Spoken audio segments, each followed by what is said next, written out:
Have you ever trusted someone, maybe even went out of your way to help them, only to realize later that they never really had your best interests at heart? Maybe it was a neighbor who always smiled, always waved, but kept asking for just a little more. Maybe it was a family member, someone you love, who started showing up more often, but only when they needed something. Or maybe it was a complete stranger who seemed kind, polite, even helpful, until things went sideways. You know, as we get older, something strange starts to happen. People begin to see your kindness as a weakness. They confuse your wisdom for naivety. They think just because you're polite, you won't notice when they start crossing lines. And let's be honest, most of us, especially those of us who've lived through hard times, raised families, and worked our whole lives, we want to believe the best in people. We want to help. We want to feel useful, to feel connected, to be kind. But here's the hard truth, not everyone deserves your kindness. And being too trusting, too generous, can sometimes leave you vulnerable in ways you didn't expect. Not just emotionally, but financially, physically, even spiritually. I know this isn't easy to talk about. It feels uncomfortable. It feels wrong to even say it out loud. But if no one tells you, who will? In today's video, we're going to talk about something you need to know, 5 types of people you should never trust. Or be too kind to. Some of them might surprise you. Some of them might even be people already in your life. And the 5th one? Let's just say, you might not see it coming. Because your peace of mind, your safety, and your well-being matter just as much now as they ever did, if not more. So, stick with me. By the time we're done, you'll know exactly who to watch out for, and how to protect yourself, without losing the beautiful heart you've spent a lifetime building. And hey, before we dive in, I want to hear from you. Have you ever had a moment where your kindness backfired? Where you gave someone the benefit of the doubt, and paid the price? Comment, "I've been there," if that's ever happened to you. And if you're new here, or you just want to keep learning how to stay strong, safe, and supported, hit that subscribe button. You're watching Elderly Wisdom Guide, where your experience is valued, your voice matters, and your protection is our purpose. Let's get into it. Let's start with the first kind of person you should never fully trust. The too helpful stranger. You know the type. They appear out of nowhere, full of smiles and polite offers. They insist on helping you with your groceries, opening doors, or reaching for something on a high shelf. And sometimes, that help is genuine. But other times, it's a trap. Let me tell you a story. Mr. Evans, an 82-year-old widower, was walking home from the store one afternoon. His hands were full. 2 bags of groceries, his cane, and a gusty wind blowing against his back. Out of nowhere, a young man jogged up to him.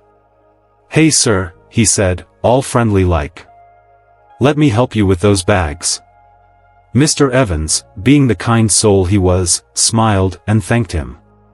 They walked a few blocks together, chatting lightly. When they reached Mr. Evans' house, the young man handed him the bags, waved, and walked off. Or so Mr. Evans thought. That night, around midnight, someone broke into his home. They knew the layout. They knew Mr. Evans lived alone. They knew he was vulnerable. It was that same young man. The one who'd smiled, helped, and won his trust in just 10 minutes. Now, why does this matter? Because scammers, thieves, and con artists know something most people don't want to admit: seniors are more likely to accept help, and less likely to suspect foul play. And those predators? They weaponize kindness. They count on the fact that you were raised to be polite. That you don't want to seem rude. That you'd feel guilty for saying no. But here's the truth: protecting yourself isn't rude, it's smart. It's necessary. It's survival. There's a dangerous misconception that saying no makes you cold or ungrateful. That if someone offers help, you owe them something. But that's not how safety works. You don't owe anyone access to your personal space, your home, or your information, no matter how nice they seem. So, what can you do? First, always trust your gut. If something feels off, it probably is. Say thank you, but keep your distance. Second, accept help only in public places. If someone offers to carry your bags, that's fine, but don't let them walk you home. Let them set the bags down on a bench, or near your bus stop. Never tell them where you live. Third, stay alert. Notice how people behave when you say no. A genuine person will smile and respect your boundary.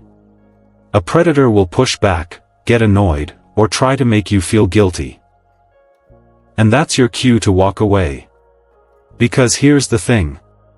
It's not just the stranger you need to watch. Sometimes, the real danger comes wrapped in a familiar voice. A voice you've known for years. Maybe even one that calls you family. And that brings us to the second person you should be careful around. The manipulative family member. This one cuts deeper. Because when someone shares your blood, your memories, your history, you want to believe they'll always protect you. You want to think they'd never take advantage of you. But sadly, some of the deepest wounds come from those who sit at your table. The ones who call you aunt, or uncle, or even mom, or dad. Let me tell you about Elaine. She was a retired schoolteacher. Widowed. Lived in a quiet neighborhood where everybody knew each other. She'd always been close to her sister's son, her nephew. When he started visiting more often, bringing groceries, offering to mow the lawn, even sitting down for coffee just to talk, she was touched. She told her friends how lucky she was to have him. "He's like the son I never had," she'd say. Over time, he started helping her with small things, setting up her online banking, managing her bill payments. She trusted him. Why wouldn't she? He was family. But months later, while reviewing a bank statement with her financial advisor, she noticed several withdrawals she didn't recognize. They weren't huge, just small amounts, spaced out. But they added up. Her nephew had been slowly siphoning money from her account. He knew how much she had. He knew she rarely checked. He used her trust as a weapon. This is more common than most people realize. Elder financial abuse isn't just a headline. It's happening quietly, behind closed doors, in homes just like yours. And more often than not, it's not strangers doing the damage. It's family. People who know your routines. Who know when your guard is down. Who know how to pull at your heartstrings just enough to slip past your defenses. Here's the hard truth, just because someone is family doesn't mean they're safe. We've been raised to believe, family takes care of each other. And in many cases, that's beautifully true. But in others, that belief becomes a shield, one that protects the wrong person. You might tell yourself, they'd never do that to me.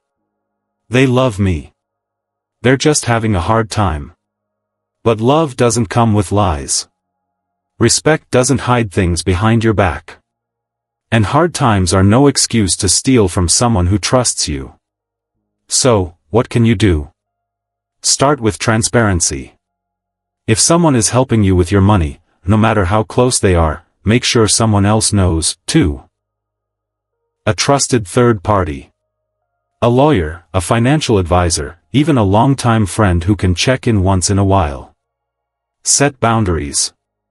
You don't have to explain your finances to everyone, but don't hand over control without oversight. Make a plan. Put things in writing. And don't be afraid to say, "I'd like someone else involved in this decision." It's not about mistrust. It's about protection. You've spent your life earning what you have, your savings, your home, your independence. You deserve to keep it safe. Now, it's not just family members we need to be careful of. Because sometimes, the person who seems warm, kind, and full of compliments is actually hiding something much darker. Let's talk about the third kind of person seniors should be wary of, the overly friendly caregiver. Now don't get me wrong, there are many caregivers out there with hearts of gold. People who go above and beyond to help, support, and uplift those in their care. But there's a line. And when it gets crossed, it can lead to real harm. Especially when kindness starts coming with strings attached. Take John, for example. He was 79, a retired mechanic. Lived alone since his wife passed. His daughter, who lived out of state, arranged for a caregiver to visit a few times a week, help him with meals, meds, maybe just keep him company. At first, everything seemed wonderful. The caregiver was friendly, very friendly. She brought John his favorite pastries. She laughed at all his old jokes. Sometimes, she'd stay longer than she was scheduled. She even offered to take him on little drives around town, just to get out of the house, she'd say. John felt seen. He felt valued again. And after months of building what felt like a close bond, she started bringing up things like how alone he must feel. How she was always there for him. How some people only cared about his money, not like her. One day, she mentioned something casually, as if it were no big deal. Have you ever thought about who you'd leave the house to? I mean, I'd hate to see someone take advantage of you. What John didn't know is, she'd already done just that. She'd slowly planted the idea that she was the only one who really cared. And then, over time, she began pressuring him to make changes to his will. This isn't a rare story. Caregivers, by the nature of their role, are in a position of deep trust. They see you when you're most vulnerable. They help with your daily needs. They hear your worries, your stories, your regrets. That bond can become deeply emotional, and that's where the danger hides. Because when someone in that role begins to blur boundaries, it can lead to emotional manipulation, financial exploitation, or worse. The misconception is this: we think all friendliness from a caregiver is a good sign. That if they're warm and giving, it must mean they care. But there's a difference between kindness and control. Between support and subtle influence. And often, seniors are afraid to speak up. They think, she's the only one who visits me.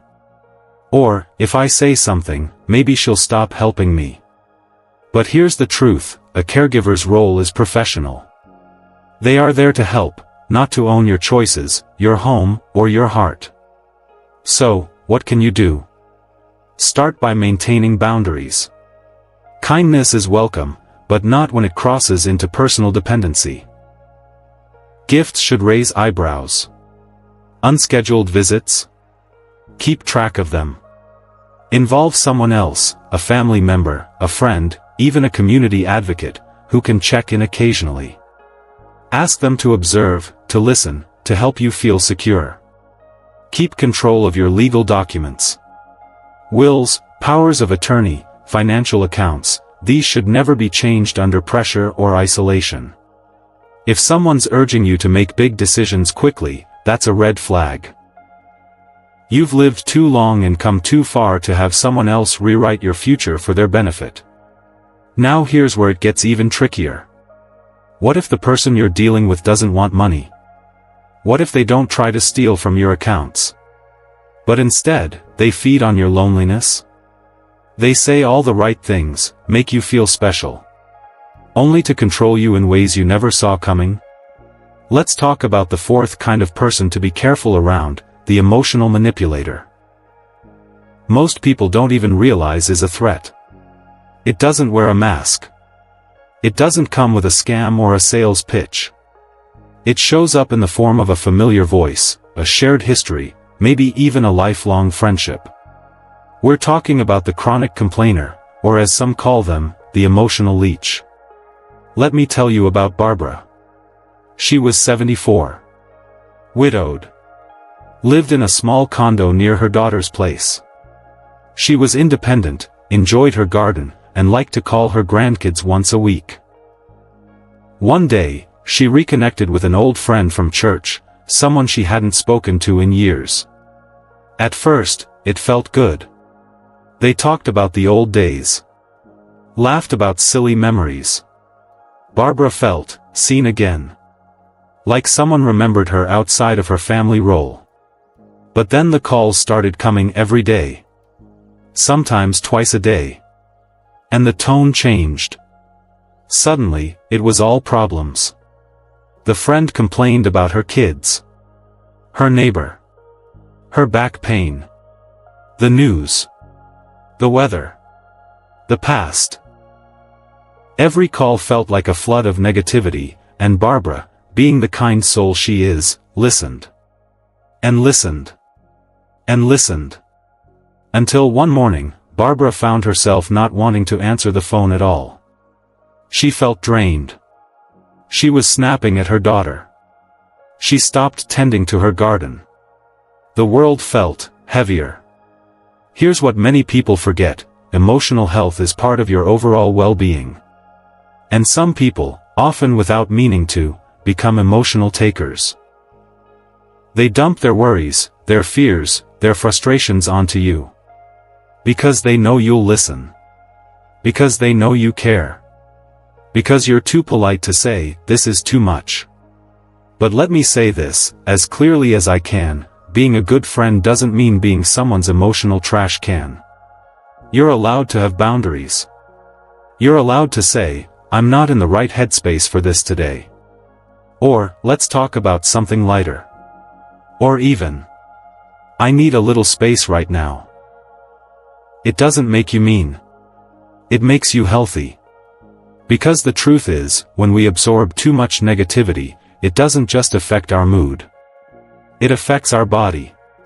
Studies show that prolonged exposure to emotional stress can lead to higher blood pressure, sleep disturbances, weakened immune function, and increased feelings of depression or isolation. So, while that friend might not be trying to hurt you, they might still be wearing you down, day by day, word by word.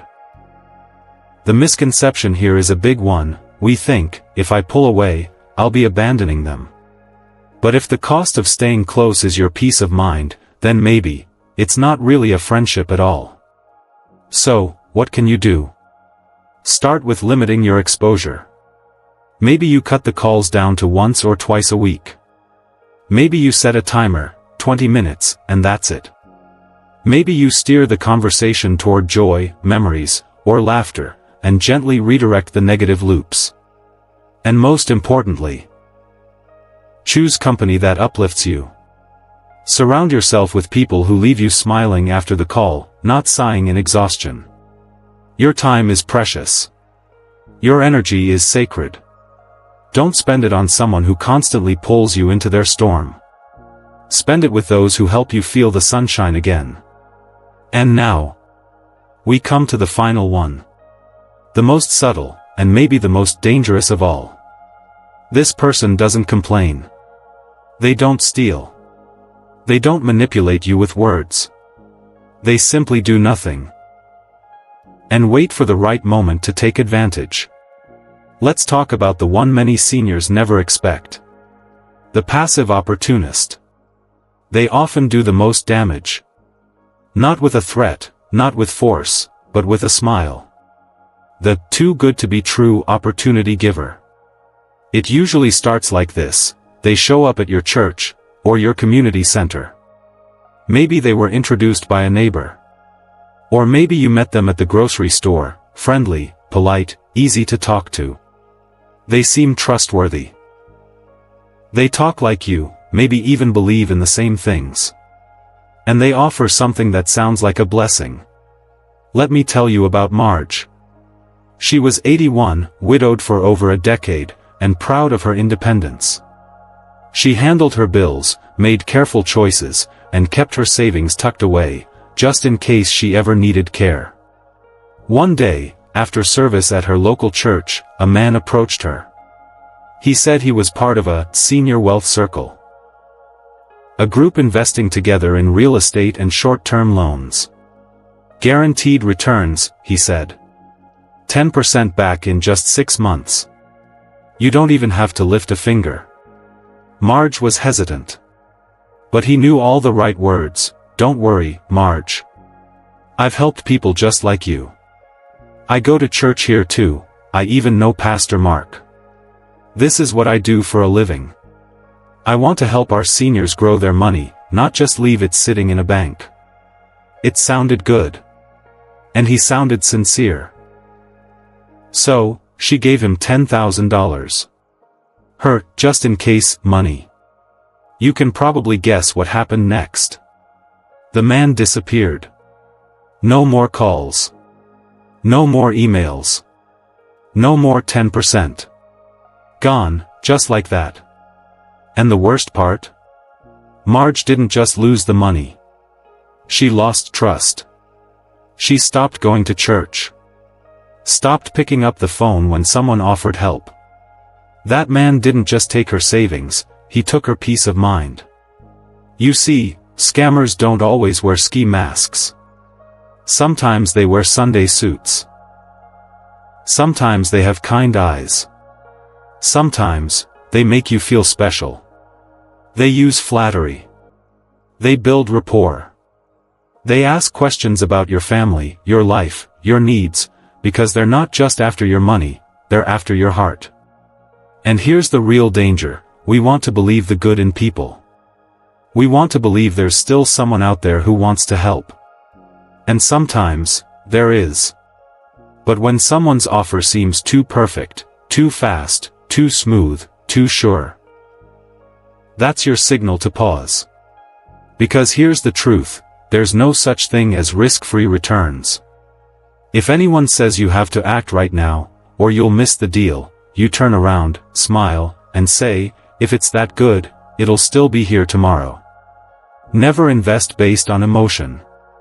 Never commit your money on the spot. And never, ever be afraid to say, let me talk to my financial advisor first. If you don't have one, that's okay. Talk to a trusted adult child. Talk to your lawyer. Talk to your bank manager. Even talk to someone outside the situation who has nothing to gain, because objectivity is your greatest ally. You've worked too hard. Saved too long. Lived through too much, to let one sweet talker unravel it all. So, let's go back for a moment. Let's reflect on the 5 people we've talked about today. 1. The too helpful stranger, whose charm masks harmful intentions. 2. The manipulative family member, who betrays the bond of trust from within. 3. The overly friendly caregiver, who blurs professional lines to gain control. 4. The emotional leech, who drains your spirit day by day. 5. And the opportunity giver, who spins golden promises that quietly unravel your safety. They all look different. They all sound different. But they have one thing in common, they exploit your kindness. And now that you know what to look for, now that your eyes are open, let's talk about what you can do to protect yourself and take back control. Without losing your warmth, your trust, or your heart. Because being cautious doesn't mean being cold. It means being wise. And wisdom is your greatest shield. Let's talk about how to protect it. It hurts. Doesn't it? It hurts to realize that something as beautiful as kindness, something you've carried your whole life, can be turned into a tool by someone else. It hurts to know that your warmth, your generosity, your hope in others, can sometimes open a door to pain. You've spent decades building relationships, giving your best, helping others, even when it wasn't easy. You've been a shoulder to cry on, a hand to hold, a rock for others to lean on. So, the thought that someone, anyone, could take advantage of that? It's not just upsetting. It feels like a betrayal of everything you've stood for. But let me say something loud and clear, this is not your fault. Being kind is not a weakness. Trusting others is not a flaw. Having a good heart is not something you should ever apologize for. But here's what is true. In this world, especially as we get older, kindness must walk hand in hand with wisdom. And no, that doesn't mean becoming cold. It doesn't mean shutting everyone out or living in constant suspicion. It means learning to see people more clearly. Not just by what they say, but by what they do. Not just by how they treat you in public, but how they respect your time, your space, your peace in private. This isn't about living in fear. It's about living with clarity. With confidence. With the calm assurance that your life, your home, your heart, are protected. You see, you can still smile at strangers. You can still open your door to a loved one. You can still accept help, offer friendship, share a laugh, share a story, but with the knowledge that you are in control. So, I'm going to ask you something right now. Not tomorrow. Not next week. Right now. Take stock. Look at the people in your life. Who has access to your home? Your bank accounts? Your private thoughts? Your daily routine? Do they lift you up? Do they respect your boundaries? Do they leave you feeling safer, stronger, lighter? Or do they take more than they give? Leave you questioning yourself? Leave you tired, unsure, uneasy? If there's even a whisper of doubt, listen to it. That voice inside you is wise. It's been shaped by years of experience, hardship, love, and growth. That's your protection talking. So, here's what you do: start small. Change your passwords. Set clear limits on your time, your space, your money. Keep your financial documents in a secure place. Don't be afraid to say no. Don't be afraid to ask for a second opinion. And don't be afraid to distance yourself from anyone, even family, who doesn't treat you with honor. Because you, my friend, deserve kindness. But not just from others, from yourself. You deserve protection. You deserve to be surrounded by people who respect your years, your stories, your strength. Remember, wisdom doesn't mean shutting down your heart. It means guarding it carefully, like the treasure that it is. You've lived too much life to let anyone play games with it now. So be kind. Be generous. Be open. But be wise. And know this: you are not alone.